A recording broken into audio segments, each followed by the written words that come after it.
all I can remember in Kidmet is I had 3 beautiful children. I was a full-time mother, stayed home when my children were young. And I think abhi jab main, when I'm sitting here and thinking about that 30 years ago, my daughter is about 44, 42 now. And then the best time of my life is that I did not leave my children with caregiver or babysitter. कि तुसी ऐडा बड़ा step and very courageous of you. Yeah, and मेरी family है, but I didn't want my family to be too much involved because मेरा issue भी था मेरे husband के साथ में. I said, let me deal with that myself. I got into this marriage, let me get out of this marriage myself. I don't want my family taking sides and all that. I want, my focus was my children. But when I was working on the crisis line, I found कि जो हमारे ladies है, especially when I say हमारे, जो South Asian women है, they don't use our resources. गोरे वगैरह counseling के लिए आएंगे, support के लिए आएंगे, crisis line पर बात करना चाहेंगे, but अपने लोग is everything is very hush hush hush. They don't trust anyone.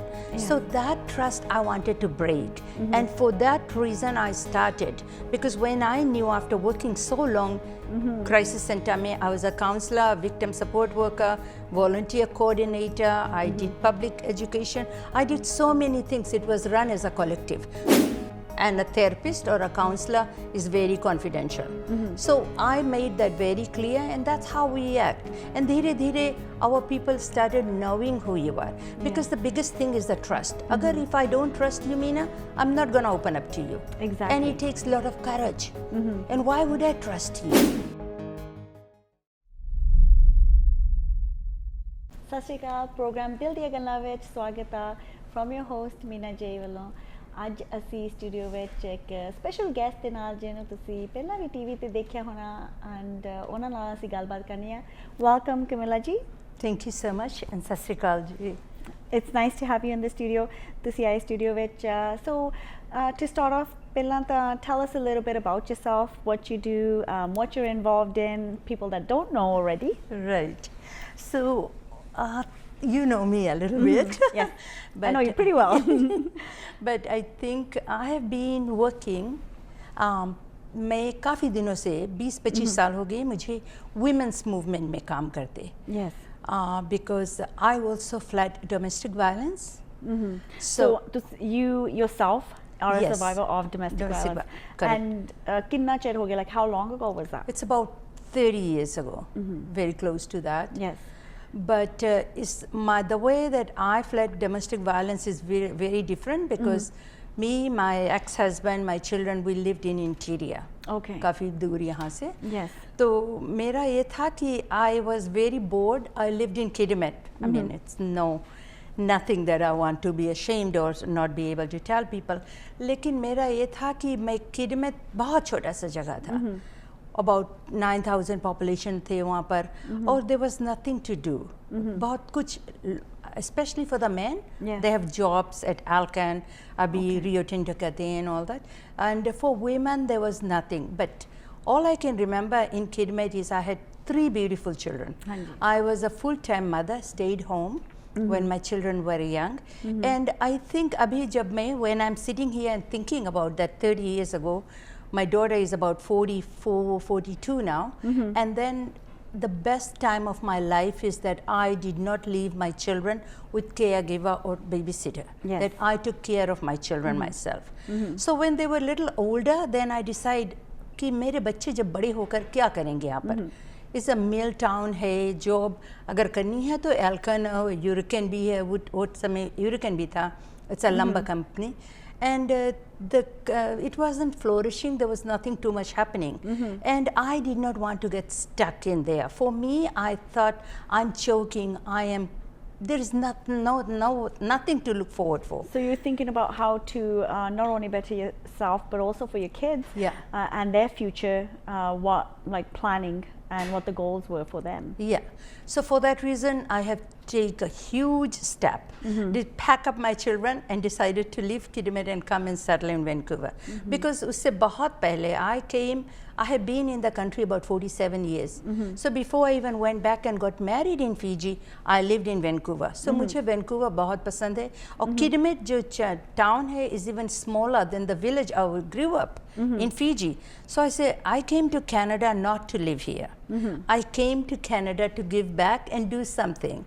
So for that reason that small town did not sit well with me. So उसके बाद मैं बच्चों को लेकर यहाँ पर आ गई. And as a single mother, I raised the children. And I think even coming as a single mother with 3 children, you know, to a bigger city is a step in itself. Get to see a step and very courageous of you. Yeah, and मेरी family है, but I didn't want my family to be too much involved because मेरा issue भी था मेरे husband के साथ में. I said, let me deal with that myself. I got into this marriage. Let me get out of this marriage myself. I don't want my family taking sides and all that. I want my focus was my children. And that was the main reason that I came. So that if they are in bigger city, they will be able to go to colleges, university, get some part-time job and be able to stand on their 2 feet. And you know, touch the wood today, all of them have settled well. They have good jobs. They got married. They are out of the home. So I am just by myself, and it's good to see that I'm a grandmother now, and my kids are doing well. That is the best thing when you look back and see that you have done a good job of raising your children. Yeah, when you look back, the reward that you get, you know, with the time that you've given your children, the sacrifices we make for our children and their future. So, you know, when we look at you, other women in the community that are very strong, positive, inspirational role models for young women, we look at you and never think that, you know, this is your life story, how you got there, but everybody has a life story. You know, you being a single mother, coming and making this life for yourself and your children, and building yourself up. And today you're very well known, I think, within the Punjabi community too, as well as the Fijian community. And you also do a lot of work, advocacy, helping women, you know, working with people that are vulnerable, people in need. How did you get into this field, and when did you start there? So as soon as I came here, I needed a job. Obviously everybody, सभी को काम तो चाहिए करने के लिए, बच्चे पालने के लिए, rent pay करने के लिए. So I was looking for jobs, and in the beginning I just picked whatever job was available. But after that I wasn't happy with myself doing the job. I did not want to go to work and get a paycheck. I want to go to work and make a difference. That I feel like going to work. And I was very lucky to test the wood. Not everybody be able to do it, but I felt that I found an organization called WAVA, Women Against Violence Against Women, Rape Crisis Center. And I wanted to join our organization to be able to support other women who are either in the same boat or they must be going through what I have gone through, be able to empower them, support them. And I wanted to make sure that when these women were having this issue, I could be on the other side. And we started a 24-hour crisis line. But when I was working on the crisis line, I found कि जो हमारे ladies है, especially when I say हमारे, जो South Asian women है, they don't use our resources. गोरे वगैरह counseling के लिए आएंगे, support के लिए आएंगे, crisis line पर बात करना चाहेंगे, but अपने लोग is everything is very hush, hush, hush. They don't trust anyone.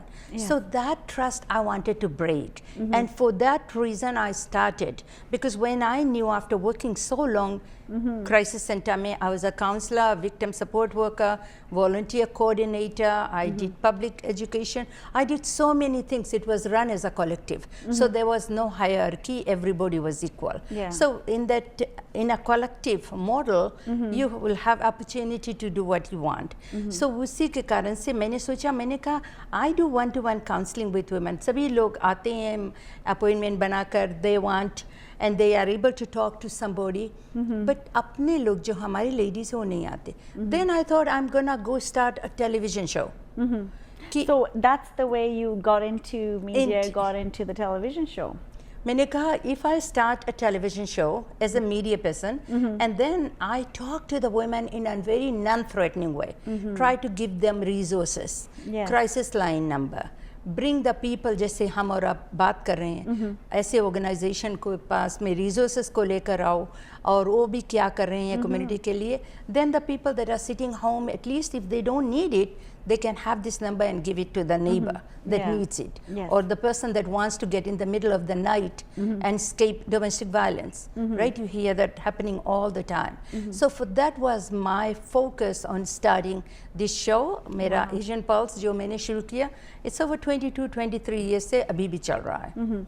So working with the organization to see उत्थे काम किया, and I guess one of the barriers is we find, especially in South Asian communities, South Asian women, the resources that are provided, they tend not to take advantage of that. That's right, yeah. So how did you kind of overcome that barrier working with this population? I think that trust is the biggest word. Trust, you know, अगर मैं जब मैं वहाँ पर भी फिर slowly I started meeting people. अगर मैं पार्टी में जाऊँ तो कोई आकर मेरे साथ में बैठ जाएगा, कहते मैं आपको टीवी में देखा, मुझे आपसे बातचीत करनी है, मैंने अपना नंबर दे देना उसको. फिर वो थोड़ी देर मेरे पास बैठकर वो चले जाएंगे अपने फैमिली के साथ में. Next day or day after they will call me and we set an appointment. Even for those women, अगर उन्होंने काउंसलिंग किया भी, it's so confidential. I think it's very important. अगर you are working in a organization as in the form of helping somebody, you really have to have arm's length relationship. You cannot be their friend and you are not their friend. You have to maintain the professional level. So अगर हम party में भी जाते हैं और this same lady, I see them at the party, I don't say hi to them. और मैंने उनको भी बहुत, I mean, I made it very clear that if I see you somewhere, चाहे मॉल में, चाहे पार्टी में, चाहे पार्क में, I will not come and say, oh, how are you doing, how is your family and all that, because that's very confidential. That relationship between a client and a therapist or a counselor is very confidential. So I made that very clear, and that's how we act. And dhire our people started knowing who you are, because the biggest thing is the trust. Agar if I don't trust you, Mina, I'm not going to open up to you. Exactly. And it takes a lot of courage. And why would I trust you? The question is, what can you offer me that I should trust you? Yes. Confidentiality, trust. These are the two biggest things. Agar aap किसी के पास जाते हैं और अपना दिल का बात जो भी कुछ आपके ऊपर हो रहा है, घर में हो रहा, before you start disclosing that to someone else. Yeah, and I think like you mentioned, if you see somebody out in public, it's the professionalism needs to stay, because sometimes just people get to know you and they know what you do, or you're a counselor and you're saying hi to somebody, they associate ke hanji, that's the way you know that person. And sometimes we feel, or individual might feel that if I'm seen with this lady, they're gonna think I'm going through the same problem. I don't want people to know.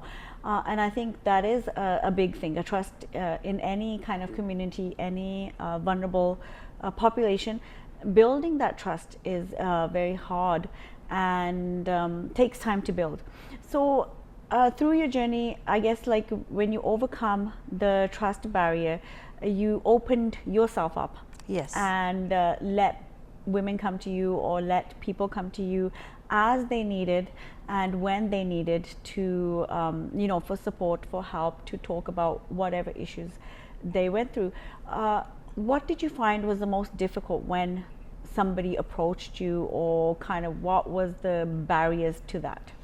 Well, I remember now, while we are talking about my back is going back 12-15 years ago, when I'm sitting with somebody. First of all, sometimes even they come, they're not going to say nothing. Yes. कुछ बात नहीं करेंगे, चुपचाप. And I talk a little bit. I want to open. I want to break that ice. So I will just try to say, do you have family? When did you come to Canada? I just try to talk about something else. Yeah. But that client that is sitting in front of me do not open up, because they need to know that they can trust me. So it takes 2-3 different times before they're gonna keep coming, before they start opening up to you. So it takes and you have to respect that trust. Yeah. So we'll talk more about how you develop that trust just after this short break. Welcome back to Diya Gallan. आज जैसी गलबात कर रहे हैं कमिला जी दे नाल, and ਜਿਹੜੀ ਉਹ support provide ਕਰਦੇ, counseling ਕਰਦੇ, and an advocate. So before the break we were talking about the barriers to trust and how to develop that trust, and what the barriers once somebody approaches you or someone that needs help approaches you, kind of the barriers, not like first meeting doesn't mean that they're going to open up to you. So it takes time. I think in this line of work, or when you're trying to support or help somebody, patience is a big thing that you need, because you have to give the person time for them when they're ready to share whatever they need with you, or whatever support, which area they need with you. Trust is a very crucial thing. Trust doesn't come just like you and me sitting. Yes. Trust takes time, and I think you need to respect that. And it doesn't matter अगर कोई भी किसी counsellor के पास जाता है, masters है या PhD किया हुआ है, when you want to break that barrier, there is no imbalance of power. You have to show that person that there's no difference between Mina, you sitting there and I'm sitting here. We both are equal. I'm no higher or no lower. You have to treat. That's where the trust comes. You have to treat each and everyone that comes to get the support from you as if we both are equal. Yes. It's not I have more education or मैंने PhD किया है तो I know much better than what's happening in your life. I think when the role of a counselor is to bounce back the ideas, because the person that is sitting there, or you if you're sitting there, Mina, it's you who will have to tackle the issues that you are going through. Or domestic violence है, family violence है, issues है immigration के विषय में, financial, mental health, anything. You have to work on that. I am a counselor sitting, or I'm a helping person sitting in here. You can bounce that ideas with me. What do you think? I am just lending your listening ears. That's and basically being a guide. Yeah, and guide and listen, and then sometimes paraphrasing. Sometimes the clients that come, they are very intelligent, they are very smart. It may be something happening in their life right now, but they are also testing you. Ki, are you listening to what I'm saying or not? Or you are assuming things.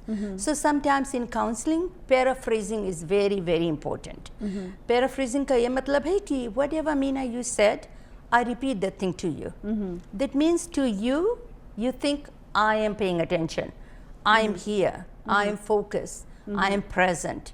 Because it takes a lot for people to open up. They do not want to repeat the trauma or whatever they are here to talk about if I'm not a good listener. Exactly. So that is one of the most important things, that you have to be present, you have to be listening, and you have to validate that person. And also tell her whatever you're going through is very common and it's not your fault. And I think, that's very important, because it's a lot of self-blaming. And trust not only in situations where it's counseling, but in life in general, friendships, every relationship requires trust, and I think that is the foundation of any relationship you form in life, whether it's with your kids or with a professional or at work. Trust is a foundation, and without trust, that dialogue or that comfortability doesn't develop. So you also providing counseling, and sometimes women in the similar situations that have been through what you have, sometimes, when you're going and helping, supporting those women, or they're telling you your story, it's natural to think back to, well, I went through this. How do you, go through that, or what do you do to keep yourself maintained and focus on the client? And it's natural to have those flashbacks, but how do you maintain yourself? I think it's very important. Boundaries are very important. In this helping professional field, as you know, you are also a mental health worker, and you also hear a lot of things that are happening.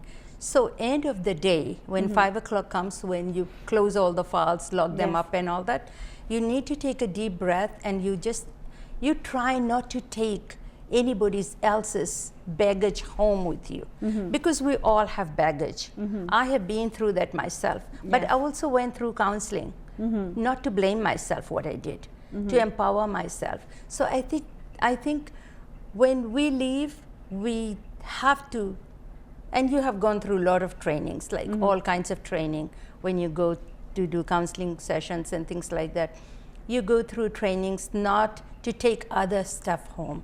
If you're taking other stuffs home, you're not helping that person and you're not helping yourself, right? Yes. So to be more empowering to the women or anybody that is sitting in front of you, that your mind is clear and you are there to listen and support. And yeah, once in a while they phone you and they say, well, you told me to do this, I have done that, I have an appointment with a lawyer, or I'm going to seek, I'm going to talk to somebody with the ministry and all that. Anything else I should be aware of or do? I said, no, whatever you're doing, because now they are guiding you, they are telling you what's best for you and your children to do. So they follow that, and you just need to validate them and empower them, say that they've come a long way, still a long way to go. And working with somebody that is vulnerable or going through difficult hardships or a difficult time in their life, there's also people that are willing to work with you, seek help, but there's also people that want the help but resist. Yes. So how do you overcome that? And I just tell them, I sit down with them and I said, whenever you're ready. Maybe they might come one time, just observe, sit, and not say nothing. And I said, well, I guess you are not ready now. And we both are in agreement that any time, the day that you feel you are able to, or start writing it down. Keep writing it down. Whatever you're going to talk to your counselor, write it down. Come, and maybe when you say 1, 2, 3, these are the 3 issues. Okay, come up with the first one. So let's work on the first one. How do you overcome? We always look at the strength that everybody has their own strength. Everybody has, and we all have weaknesses, strength. Let's work on your strength. And how can you overcome that? Or let's come with your weaknesses. How can you overcome that? You know, I mean, weakness is not a bad thing. We should not look in a negative way. Yes. That weakness, we all have strength and we all have weaknesses. I also have weakness, but that's good to have. Then you can balance with your strength that you have. These are all the good things I can do. These are all the things I cannot do work with, you know? So, so when that person sometimes is not ready, I said, entirely up to you. You are not wasting, and they will feel really bad. They say, I'm sorry, I'm sorry. I said, you don't have to apologize. You say, I'm wasting your time. I said, no, you're not. I'm getting to know you. I'm talking. If you are not talking, I'm talking. Anything you need to ask me, please go ahead. Even if I go to a therapist or a counselor, I may act the same way. If I don't know you, why should I open up myself to you? Why would I? Why should I? And how are you going to help me? Right? Yes. So that I opened all these doors, and if they are not ready to talk, you can talk to me on the phone.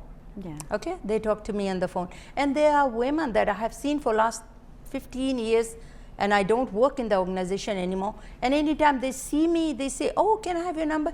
They will call me. I also started my own organization. I seeing people on my own, like after work and all that. I'm not taking clients, but once in a while, if they want to come check in, whatever is happening, and people are not gonna come all the time. They might come 2 or 3 sessions, they want to take a break. Unless something else goes wrong, then they say, can I come and talk to you? I said, okay, sure. So that's what I have started doing. And I have also doing a lot of advocacy work for the women. And also I worked at a women's shelter too, right? Women's shelter is the 2nd stage housing. So women that fleeing abuse, like a transition house, 2nd stage transition house. So, and kids involved too at the shelter. So kind of what the step there is that you help them get housing or kind of rebuild. We do most in the 2nd stage we do advocacy work. Because they come from the 1st stage. 1st stage is when women call 911 or the neighbor call 911. When the police are involved, the file is open, they are taken out of the house and they are put in a safe place, and that's called shelter, women's shelter, emergency shelter. They can stay there for 30 days with their children. And then after that, they move those same women into 2nd stage where they can stay up till 18 months to 2 years. So when the women come in there, we do more advocacy. Some women don't have no language, go back to school, learn English, and put them through school, find daycare for the kids, go to income assistance, apply for income assistance training and all that. So we do a lot of advocacy work, not so much counseling. And so it's empowering the individual to do the best that they can, and being the support, being available to them and helping them empower themselves. Anything you'd like to tell women or individuals that are going through something, where to seek support? Anything you'd like to say in the end? I think I would say one thing. I think I would say that if you are going through that kind of crisis in your life, or there is a domestic violence, and if your partner or spouse or family is threatening you getting back or sending you back to India or wherever country you have come from, and if there is a domestic violence, nobody can deport you. That's one thing. Women have to remember, nobody can deport you unless you have committed a crime. Right? If there is a criminal offense, then it's altogether different. But if you are living in a situation where there is a domestic violence, you have the same right like anybody else. You can call 911, you can get out with your children, you can go to your shelter, from there, second stage housing. Nobody can deport you. That's one thing women have to remember. And there is no, I think sometimes as women to women, we need to trust women to be able to get support from the women. And seek help. And seek help, yeah. From you. There is everybody, there's so many different organizations trying to help women. So please go ahead, call the numbers, get information, and get help. Yes, get and empower yourself. So thank you very much, Kamilla ji, coming and talking with us. Very nice, thank you. And उम्मीद है ਤੁਹਾਨੂੰ ਅੱਜ ਦਾ programme ਪਸੰਦ ਆਇਆ ਹੋਗਾ. Until next time, this is Mina J signing off. ਸਾਡਾ ਹਰ ਇੱਕ programme ਵੇਖਣ ਤੇ ਸਾਡੇ ਨਾਲ ਜੁੜਨ ਲਈ ਸਬਸਕ੍ਰਾਈਬ ਕਰੋ ਚੈਨਲ ਪੰਜਾਬੀ ਤੇ ਨੋਟੀਫਿਕੇਸ਼ਨ ਲਈ ਬੈਲ ਆਈਕਨ ਵਾਲੇ ਬਟਨ ਤੇ ਕਲਿੱਕ ਕਰੋ।